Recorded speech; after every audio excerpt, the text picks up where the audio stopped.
Kua heke te terenga o tēnei wāhanga o te huarahi matua ki te 80 kiromita. Any reduction means there's a saving in life. Any reductions mean our community stays a little safer each day. But then we realised they're not doing this for us.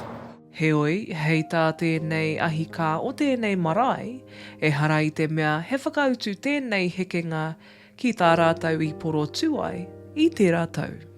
This reduction in the speed limit is not to save lives, it's to progress their O2NL project.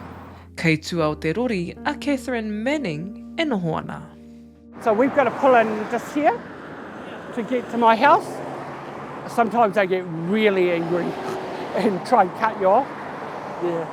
We watch every day as people take risks.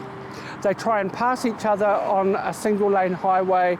They get very annoyed and patch protected even, like really angry around even just trying to get into our whare. I live right on the main highway, and there are days I hold my breath and try and get in my whare. So where the truck sign is there, that roadside, the truck sign, right to that pole there, yeah. So I mow all that, yeah. And then I come across and the whole of the marae, which takes about 2 hours.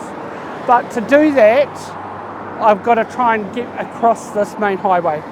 I whakapiki a waka kotahi i te terenga ki te kotahirau kiromita i te rāhurai. Nā wai I haumaru, ka kino ke atu. Since they put the speed limit up, we had 10 in the first few weeks, accidents happening on this highway. People were dying. Ko tā Glenn Price o waka kotahi, he mea whakaheke e rātou te terenga kia whakahaumaru ake I te wāhi ki ngā mahi hanganga mo te rori o te pai o Tararua. It's a road to them, not a place that we whakapapa to. It's not a place that provides safety for manuhere that needs it. You know, at times where it has been unsafe. So they've sent us a clear message that we will protect our workers and our workforce and the mahi that we're doing, but we have no intention of protecting you. Ka mana tēnei panonitanga mo te roanga o tēnei tau. Me te aha ka arotake anō a waka kotahi te take nei hei te mutunga o te tau. Regan Paranihi, Tai Uru News.